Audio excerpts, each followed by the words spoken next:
Welcome to the Creative Me podcast, coming to you from Guernsey in the Channel Islands.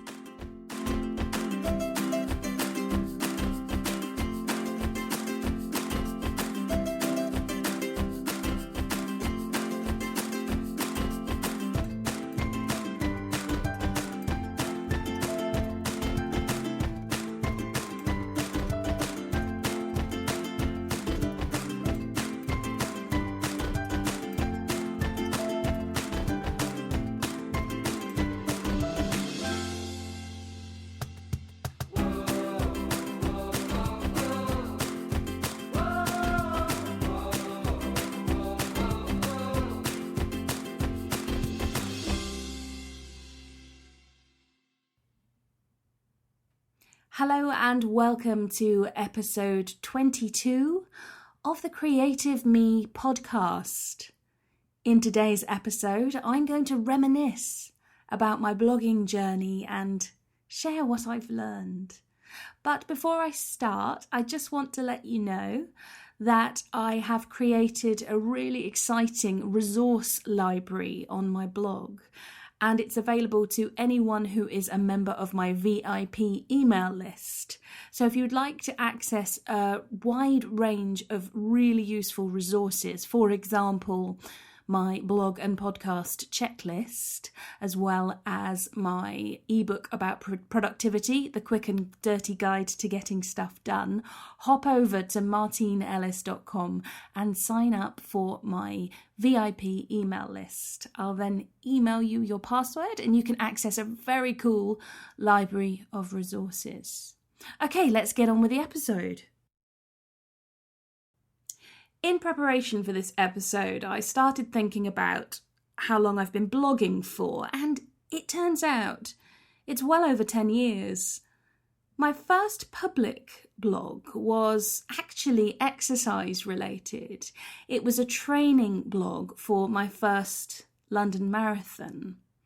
And it really was my first experience of blogging community because it wasn't like a WordPress blog or anything like that. It was actually part of a larger exercise community. They had like a blogging platform built into their website.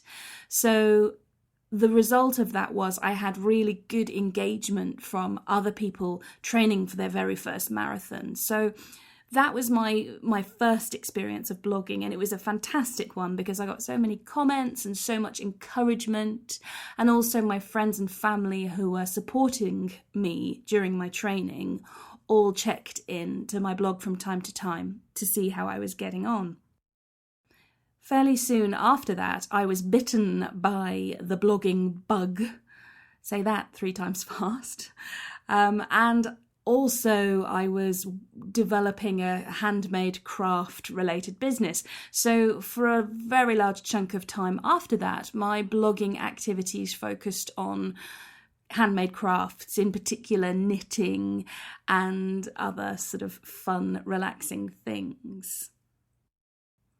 I was also doing the iMake podcast at that time. So clearly those sort of 2 activities intertwined beautifully.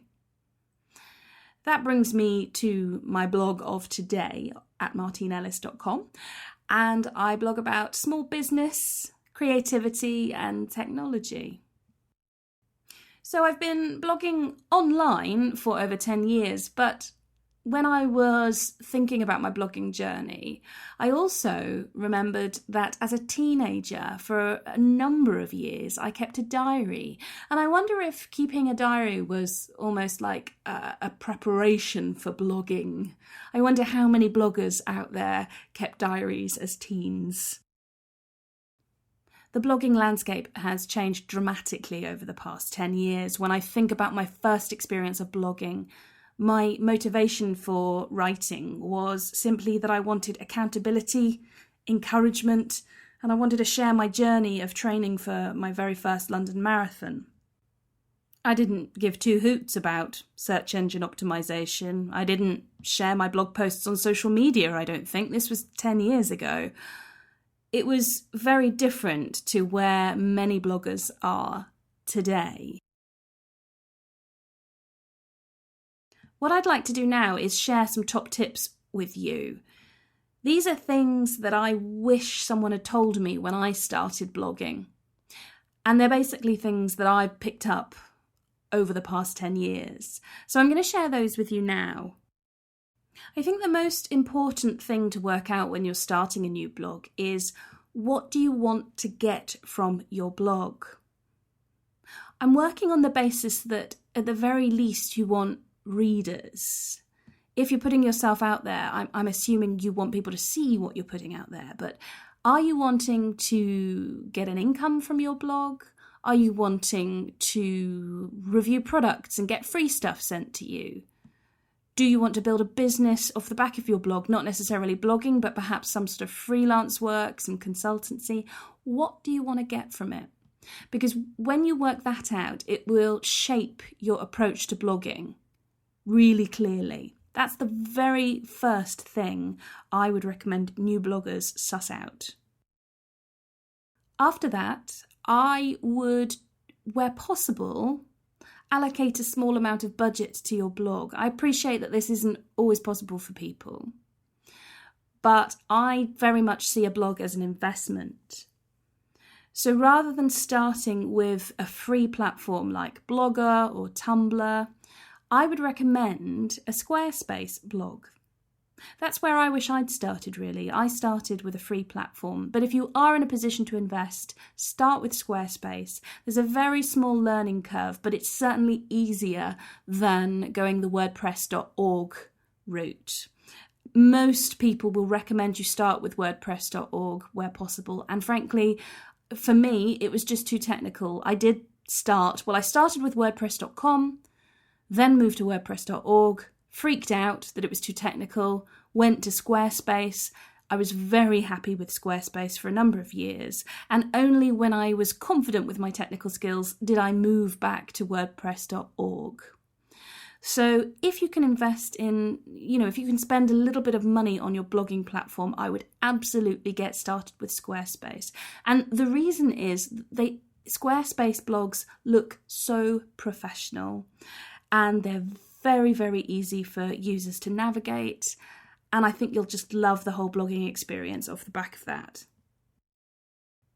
Next, I would suggest you come up with a one-liner explaining the purpose of your blog. We've talked about what you want to get from blogging, but from a reader's perspective, what are they going to get out of your blog? If you can summarise that in one line, one sentence, it ends up being the tagline for your blog. And if ever you feel your direction is a bit confused, go back to your one-liner. So I think a tagline for a blog is really important. This will also come in handy when you start marketing your blog and when you set up social media platforms to, promote your blog and that sort of thing. So have that one-liner ready. Another top tip is to work out exactly who your audience is. Perhaps go a step further and design your ideal audience member, your audience avatar. Who are they? What do they do? What are they interested in? If you can do this, then you will always write engaging content for your blog because you'll be pitching it at that audience member. Something that I've only worked out fairly recently is that having a cohesive style and brand on your website is really important. I'm sad to say that looks really matter when it comes to blogging. We do judge a book by its cover. So having a really clear aesthetic on your blog is crucial. And one way to do this is by creating a style guide for your blog, a document that outlines exactly how you share things visually. And I'm excited to let you know that I'm working on a mini course on creating a style guide for your blog at the moment. It's going to be a free course, so keep an eye out for it on martinellis.com. If you sign up to my VIP email list, I will send you an email when it's available. So watch this space. My last top tip for new bloggers is to be strategic and organised. Set up an editorial calendar, map out when you're going to do blog posts. Use checklists so you have a consistent approach to creating a blog post. This will make all the difference. People really notice consistency. I'll make sure I include a link to my blog post checklist in the show notes so you can download it and adapt it to meet your own needs.